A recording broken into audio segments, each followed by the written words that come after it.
구정 연휴를 통해 다시 한번 새해를 맞이하게 되는데요.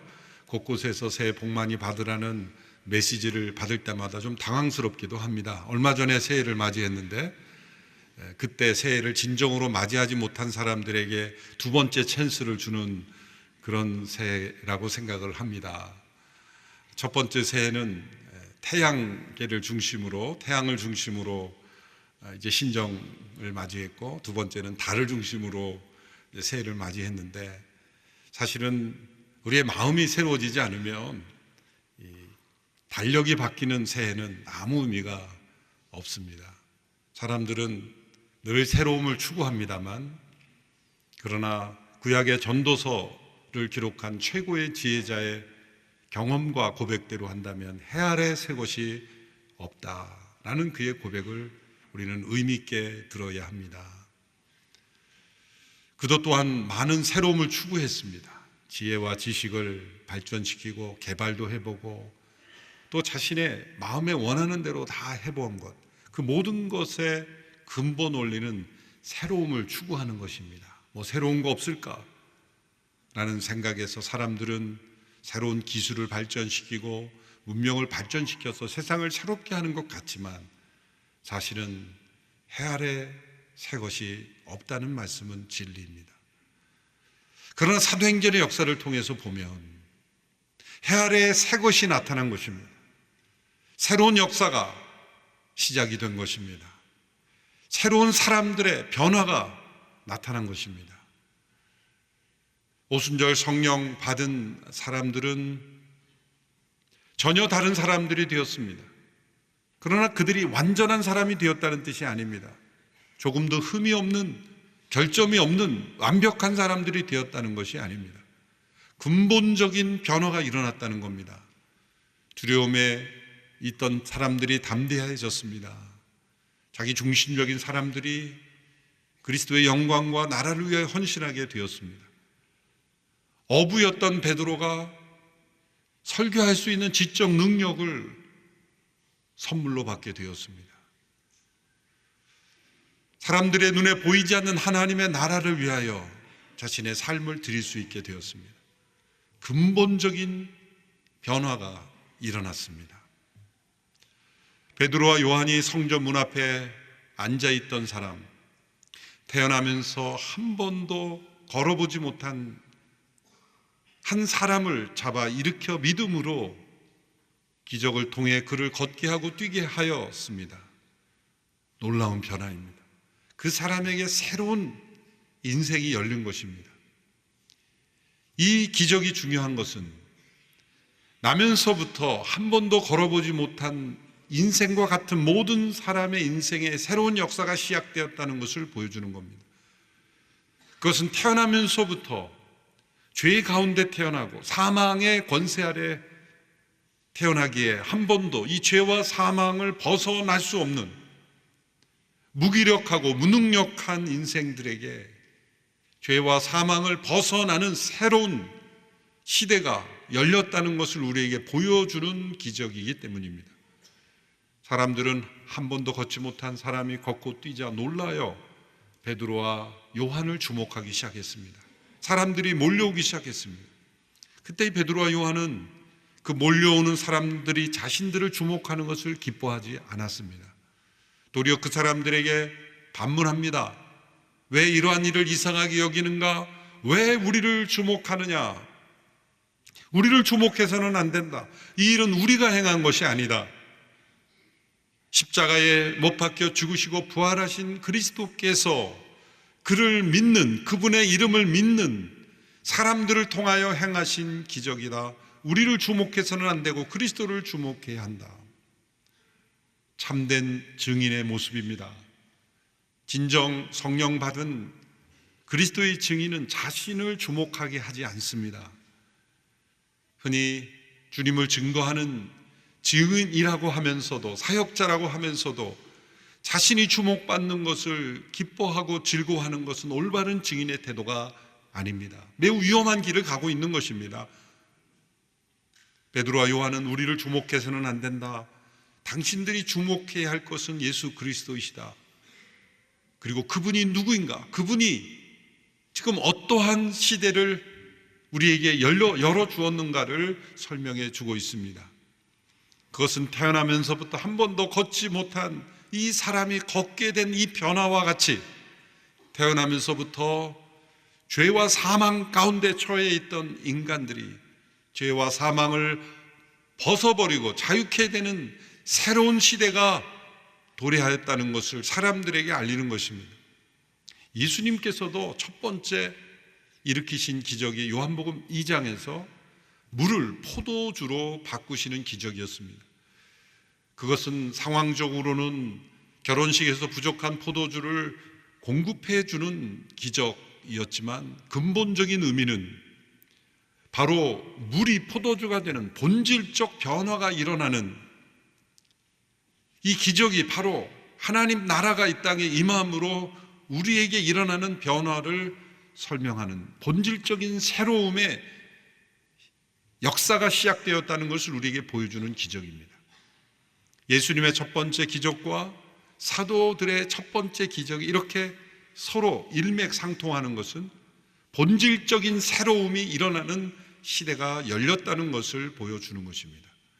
그래서 베드로는 이 기적을 보고 놀라 주목하며 몰려든 사람들에게 이 기적의 의미를 설명하면서 예수 그리스도를 주목하게 합니다. 그리고 예수님께서 우리에게 가져오게 되는 그런 새로운 역사, 새로운 시대, 새로운 때, 새로운 변화를 설명하고 있습니다.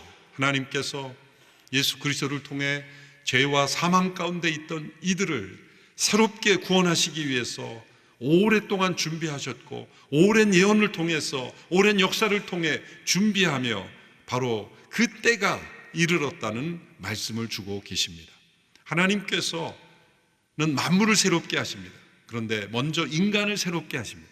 그래서 첫째 단계는 인간을 새롭게 하시는 단계를 행하시고 두 번째로 만물을 새롭게 하시는 그러한 단계로 세상을 구원하십니다. 그런데 이 만물을 새롭게 하시는 단계에 이르기까지 먼저 인간을 새롭게 하시는 때입니다. 그래서 베드로는 사람들에게 외칩니다. 회개하고 돌아서야 합니다. 그렇지 않으면 멸망이 될 것입니다. 이제 만물이 새롭게 되는 때가 이르게 되면 그리스도께서 다시 오실 것입니다. 오늘 본문 3장 21절에 보면 만물을 회복하실 때까지 예수는 마땅히 하늘에 계셔야 할 것이라고 말씀했습니다. 예수님은 부활 승천하시고 가만히 앉아 계신 것이 아닙니다. 만물을 새롭게 하시는 일을 행하고 계시고 만물이 새롭게 회복될 그때에 예수님은 다시 오실 것입니다. 그리스도께서 다시 오실 때까지의 그 기간 동안에 우리에게 주어진 일, 그리고 그리스도께서 행하시는 일들은 인간을 새롭게 하시는 일을 하는 것입니다. 그래서 베드로는 외칩니다.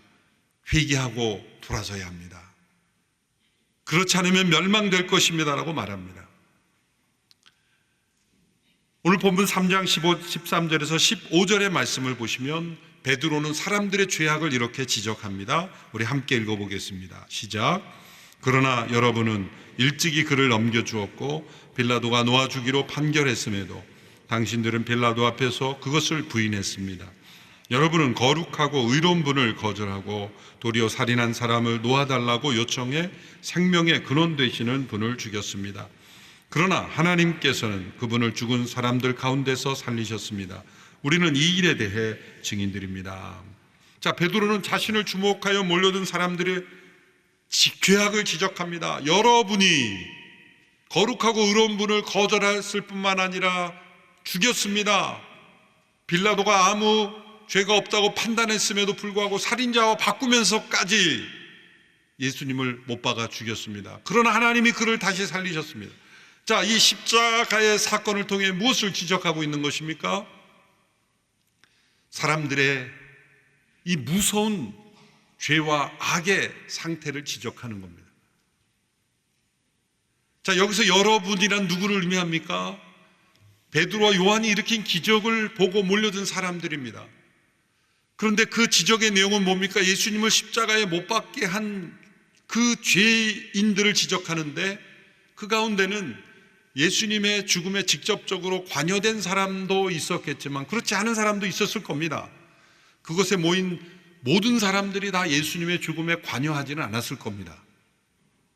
복음서를 통해 예수님의 죽음에 직접 관여한 사람들을 우리는 잘 압니다. 본디오 빌라도 그런 재판장이었습니다. 십자가형을 언도했죠. 그런 예수님이 죄가 없다는 것을 3번씩이나 자신의 입으로 말했습니다. 그럼에도 불구하고 유대 지도자들의 압력에 의하여 정치적으로 비겁하 예수님을 넘겨준 거죠. 유대 지도자들은 예수님이 죄가 없음을 알면서도 자신들의 불의함이 나타날까 봐 두려웠고 또 예수님을 한편으로 시기하여 죽음에 넘기운 것이죠. 가룟 유다는 자신의 탐욕을 인하여 예수님을 넘겨준 것이죠. 로마 군병들은 시키는 대로 하였을 뿐이지만 그들은 지나치게 잔인하게 예수님을 죽였죠. 군중들은 이 유대 지도자들의 그 불의한 부탁을 받고 청탁을 받고 거짓된 증언을 하였고 또한 고함치며 참여했습니다. 무지함입니다. 이 모든 인간들의 죄악이 합하여서 예수님을 십자가에 못 박은 것인데 그럼 그 자리에 있지 않은 사람들은 어떻게 된 겁니까? 죽음에 대한 책임이 없습니까? 그런데 베드로의 설교에 의하면 여러분이 예수님을 십자가에 못 박았습니다 라고 말할 때 어떤 사람은 저는 아닌데요, 저는 그 자리에 없었는데요, 저는 그 자리에 참여하지 않은데요 라고 생각하는 사람들도 있었겠지만 그 모든 사람들을 다 합하여 베드로는 여러분이 예수님을 십자가에 못 박았습니다 라고 말하는 것입니다. 그렇다면 예수님의 죽음에 직접 참여하지 않은 이들에게도 동일한 예수님의 죽음의 책임을 묻는다면 저와 여러분도 예수님이 십자가에 못 박히는 그 과정에 직접 참여하지 않은 사람들임에도 여기 외치는 여러분에 속하게 되는 것입니다. 왜일까요? 만약 우리 마음속에 가룟 유다의 탐욕이 있다면, 본디오 빌라도의 정치적 비겁함이 있다면, 또한 유대 지도자들의 시기와 불의함이 있다면, 군중들의 무지함이 있다면 저와 여러분의 죄악이 예수님을 십자가에 못 박게 한 것입니다. 인간의 죄악은 이처럼 악한 것이며 어느 누구도 예외 없이 아담 안에서 태어난 모든 후손들은 태어나면서부터 죄와 악 가운데 태어나는 사람들입니다. 인간의 교양과 교육과 문화로 포장되어 있을지는 몰라도 또 어떤 사람들이 보기에는 법 없이도 사는 사람이라고 말할지 몰라도 극심한 재난, 고난, 억울한 일, 모든 상황 속에 처하게 될 때 사람들의 마음, 깊숙한 마음 속에 있는 죄악은 언젠가 드러나게 되는 거죠. 마치 웅덩이 속에 있는 물이 맑은 물 같지만 그 밑바닥을 휘저으면 그 흙탕물이 올라오듯이 겉으로 나타난 우리의 인격은 침착하고 단정하고 교양 있고 법 없이도 사는 의로운 사람인 것처럼 보이지만 우리의 마음속을 휘저었게 되면 일어나는 그 죄악에 용솟음치는 죄악은 누구도 부인하지 못합니다.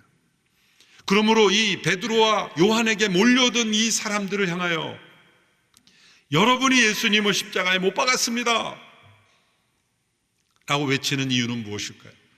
첫째로 인간은 회개하지 않으면, 회개를 통해 새로워지지 않으면 멸망받을 것이라는 겁니다. 그러므로 19절 20절의 말씀을 함께 읽어보겠습니다. 19절 20절 시작. 그러므로 여러분은 회개하고 돌아오십시오. 그래서 여러분의 죄 씻음을 받으십시오. 그러면 주 앞에서 새로워지는 때가 올 것이요 주께서 여러분을 위해 미리 정하신 그리스도 예수를 다시 보내실 것입니다. 회개를 통해 새로워지지 않으면 멸망받을 수밖에 없는 존재인 것입니다. 문제는 이 회개가 인간 스스로 이루어질 수 없는 것이라는 겁니다.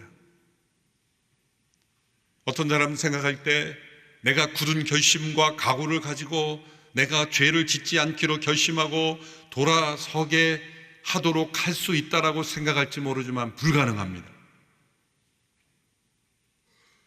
회개는 인간 스스로의 결심으로부터 이루어지는 것이 아닙니다. 만일 그것이 가능했다면 아담과 하와가 에덴 동산에서 죄를 짓고 쫓겨났을 때 동산 밖에서 회개하면서 하나님께, 하나님 우리 잘못했습니다, 다시 동산 안으로 들어가게 해주십시오, 철저히 우리가 죄를 회개하고 끊겠습니다라고 회개했을 겁니다. 그러나 에덴 동산 밖에 쫓겨난 아담과 하와가 회개했다라는 말씀이 창세기에 나옵니까? 도리어 아담아 내가 어디 있느냐라고 질문했을 때 숨고 거짓말하고 변명하는 인간의 모습입니다. 도망하는 인간의 모습입니다. 에덴 동산 밖에 있는 아담과 하와로부터 태어난 모든 후예들은 본질적으로 스스로 회개할 수 없습니다. 회개는 인간 자신의 결심과 생각과 의지로 만들어지는 것이 아닙니다. 약간의 개선은 될 수 있겠죠. 내가 이렇게 살아서는 안 되겠다, 달라져야 하겠다, 결심을 하고 새해를 맞이하면서 올해는 내가 작년과 같지 않아야 되겠다, 뭔가 결심은 바뀌는 것이 있습니다. 그걸 회개라고 말하지 않습니다. 회개란 죄로부터 돌이켜 의로 향하는 것이요, 세상으로부터 돌이켜 하나님께로 향하는 것이요, 그리고 자신으로부터 돌이켜 그리스도께로 향하는 것인데, 그것은 인간 스스로 행할 수 없는 겁니다. 그래서 예수님의 죽음이 있어야 했던 겁니다. 인간은 예수님의 죽음을 통해 회개를 이룰 수 있습니다. 예수님의 죽음을 통해서만 참된 회개에 이르러 새로워질 수 있는 것입니다. 예수님의 죽음의 의미는 여러 가지로 우리에게 적용이 됩니다. 가장 중요한 것은 우리가 담당해야 될 하나님의 진노와 그 심판을 대신 담당하신 것입니다. 또 다른 차원에서 예수님의 죽음은 우리가 죄를 끊고 돌아설 수 있는, 죄에 대하여 죽는 죽음의 능력을 우리에게 전달해 주시는 죽음입니다. 이걸 조금 더 풀어서 설명하자면, 죄에 대하여 죽는 것은 우리 스스로 할 수 없어요. 우리에게 어떠한 외부로부터의 힘이 주어져야 합니다. 능력이 부어져야 합니다. C.S. 루이스라는 분은 순전한 기독교라는 책에서 이것을 이렇게 설명했습니다. 인간 안에 우리가 행하는 모든 것들은 하나님의 속성의 일부를 넣어주신 것이다. 우리가 기뻐할 수 있고 슬퍼할 수 있는 것, 또 계획을 세우고 협력하는 것, 모든 것은 하나님의 안에 있는 일부를 우리에게 넣어주셨기 때문에 우리가 이렇게 감정을 가지고 의지를 가지고 인격을 가지고 행할 수 있다는 거예요. 다 하나님 안에 있는 일부를 넣어주셨다는 거예요. 하나님의 형상대로 지음을 받았기 때문이죠. 인간이 죄에 대하여 스스로 죽을 수 없기에 하나님은 우리가 죽을 수 있도록 도와주셔야 되는데, 하나님 안에는 죽음이 없어요. 하나님은 영원히 불멸하시는 분이기 때문에, 영원한 생명이시기 때문에요. 그런데 인간이 되신 하나님, 성육신하신 하나님은 우리를 대신하여 죽으신 그 죽음의 능력을, 그 십자가의 죽음을 바라보고 나를 대신하여 죽으신 죽음임을 믿는 자들에게 그 죽음의 능력을 우리에게 믿음을 통하여 전달해 주신다는 거예요. 예수님의 죽음이 죄와 세상에 대하여 온전히 죽으시는 죽음이었기에 그 죽음의 능력을 우리에게, 그를 믿는 자들에게, 나의 옛사람이 예수님과 함께 죽었음을 믿는 믿음으로 말미암아 우리에게 죽음의 능력을 부여해 주신다는 거예요. 그것이 바로 참된 회개입니다. 그래서 예수님의 죽음이 없이는 우리는 참된 회개가 불가능한 사람들이에요. 그래서 우리가 복음을 전할 때 이런 등식으로 하면 맞는 말 같지만 틀린 말이에요. 이제 당신도 회개하고 복음을 믿고 하나님 나라에 갑시다. 맞는 말 같지만 사실은 우리의 회개가 먼저 일어나는 것이 아니에요. 예수님은 마가복음 1장에서 이렇게 복음을 첫 번째 공생애를 시작하며 이렇게 말씀을 전하셨습니다. 하나님의 나라가 임하였으니 회개하고 복음을 믿으라. 우리는 회개하고 복음을 믿고 하나님 나라에 가라 이렇게 전하는데, 예수님은 정반대로 전하셨어요. 하나님 나라가 임하였으니. 이게 무슨 뜻입니까? 하나님의 나라가 우리가 회개해서 찾아가는 것이 아니라 하나님의 나라가 우리에게 이미 왔기 때문에 우리가 회개할 수 있게 되었다는 거예요. 하나님의 나라가 어떻게 임했습니까? 역사 속에 예수 그리스도께서 임하심으로 예수님께서 성육신하시고 우리를 대신하여 죽으심으로 우리 죄를 사하게 하시는 그 하나님의 나라가 우리 가운데 임하였기에 이제 우리가 회개할 수 있게 되었다는 거예요.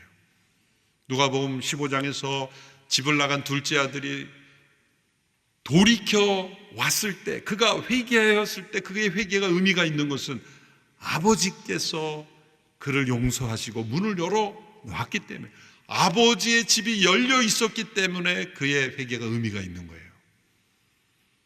그가 내가 이렇게 살아서는 안 된다 생각하고 돌이켰지만 아버지의 문이 잠겨 있고 아버지가 용서하지 않고 있으면 아무 의미가 없는 거예요.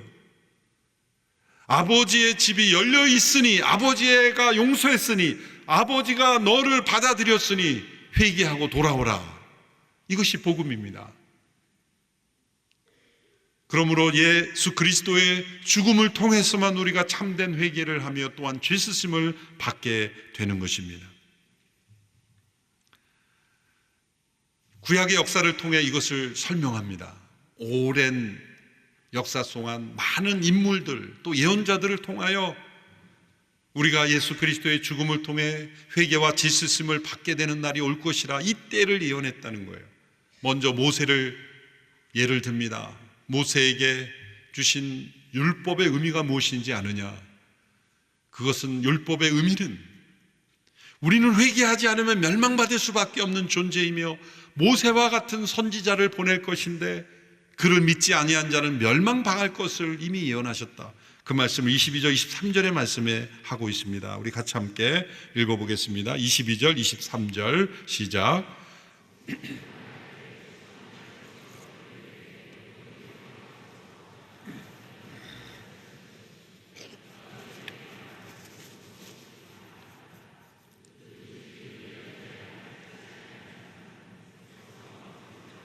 멸망당할 것이다. 키워드는 멸망입니다.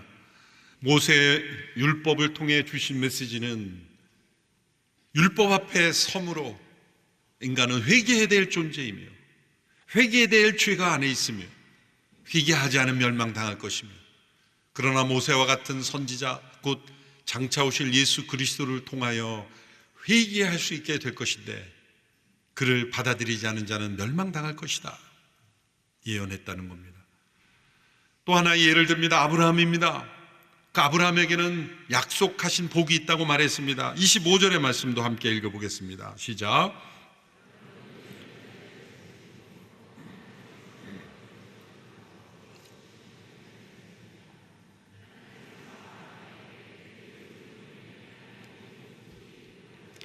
복을 받을 것이다. 키워드는 복입니다.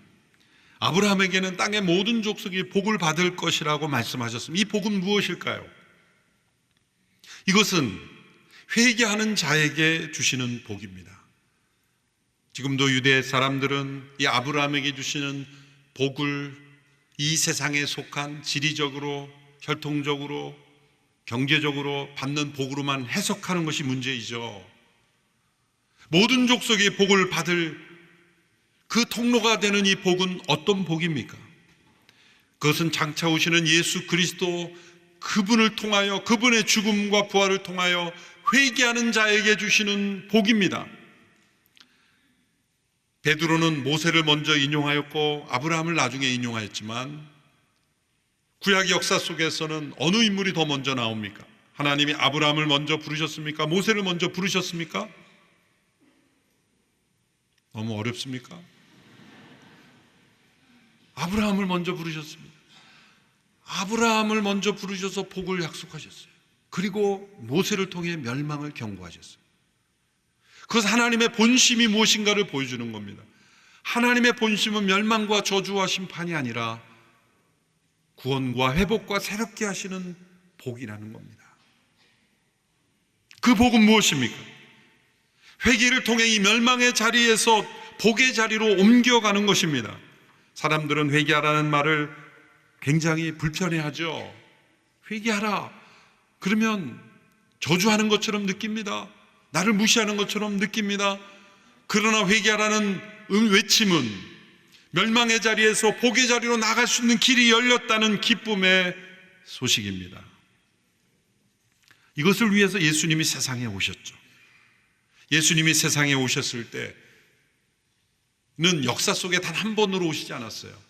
예수님이 탄생하신 것, 첫 번째 탄생은 역사 속에 나신 그리스도의 탄생이 있어요.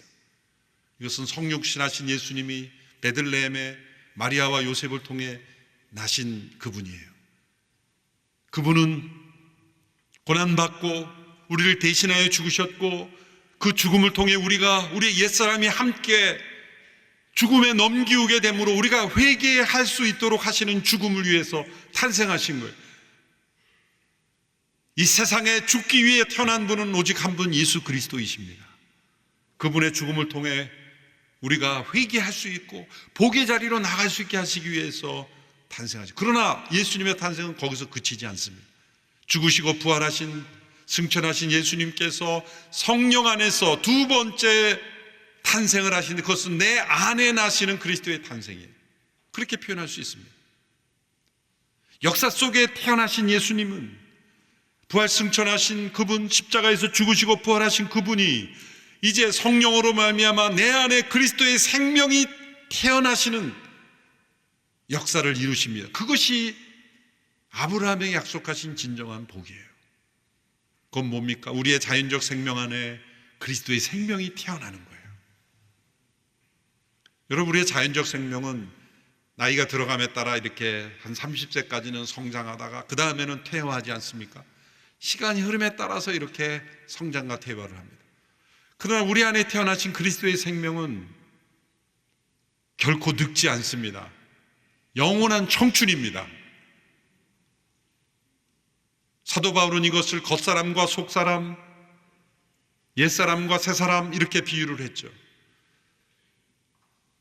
예수님은 십자가의 역사 속에 오셔서 십자가에 죽으시고 부활하시고 승천하신 것으로 끝나는 게 아니라 만물이 회복될 때까지 성령을 통해서 예수 그리스도의 이름을 믿는 모든 사람, 각 사람 안에 그리스도의 생명으로 임하시는 것입니다. 그래서 그 생명이 점점 자라게 하시는 거죠.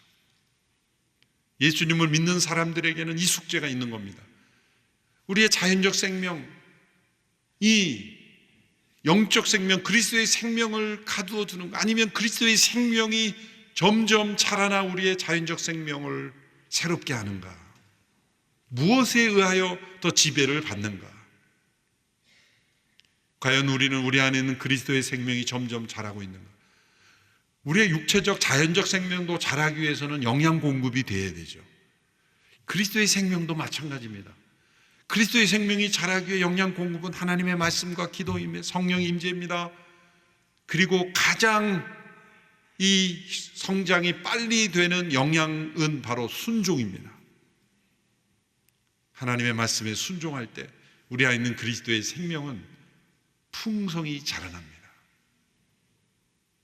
이것이 진짜 새로움이에요.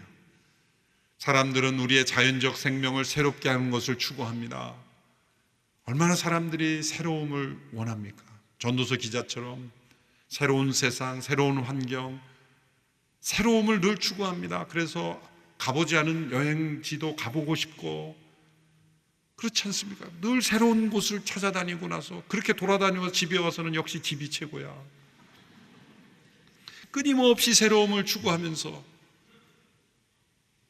그러나 우리 안에 그리스도의 생명으로 다시 태어나 변화되지 않으면, 새로워지지 않으면 새로운 것은 없습니다. 해 아래에 새로운 것은 없지만 해 아래에 새로운 것이 시작되는 역사가 바로 성령으로 말미암아 거듭난 영혼들이에요. 그러한 영혼은 늘 있던 곳에 있어도 늘 새롭습니다. 연도가 새롭게 바뀌어서 우리가 새로워지는 게 아니라, 캘린더가 어떻게 되는지 생각 안 해도, 내 나이가 몇이 되는지 생각 안 해도 우리의 속사람은 날로 새로울 것입니다. 우리의 겉사람은 후패하나 우리의 속사람은 날로 새롭도다. 그래서 고린도후서 5장 17절에서는 이렇게 고백합니다. 같이 읽어보겠습니다. 시작. 그러므로 누구든지 그리스도 안에 있으면 새로운 피조물들입니다. 옛 것은 지나갔으니 보십시오, 새 것이 됐습니다. 여러분, 이렇게 고백할 수 있게 되기를 바랍니다. 옛 것은 지나갔으니 보라, 새 것이 되었도다. 우리 자신의 결심으로 새 것이 되는 것이 아닙니다. 예수 그리스도의 십자가의 죽음으로 가능하게 된 회개, 그리고 성령이 내 안에 임하심으로 그리스도의 생명이 내 안에 탄생하심으로 일어난 새로움, 그리스도 안에서 새로운 피조물로, 그러므로 주 앞에서 새로워지는 때가 올 것이라 라는 이 말씀이 성취되는 이 새로운 인생으로 변화되는 저와 여러분이 되기를 축원합니다. 기도하겠습니다. 하나님 아버지, 우리에게 새로운 창조의 역사를 허락하셔서 새 마음과 새 영과 새 영혼으로 살게 하시니 감사합니다. 세상이 추구하는 새로움이 아니라 내 안에 임하신 그리스도의 생명으로 말미암아 일어나는 새로움이 나의 삶을 다스리며 이 세상을 다스리는 역사를 허락하여 주옵소서. 예수님의 이름으로 기도합니다.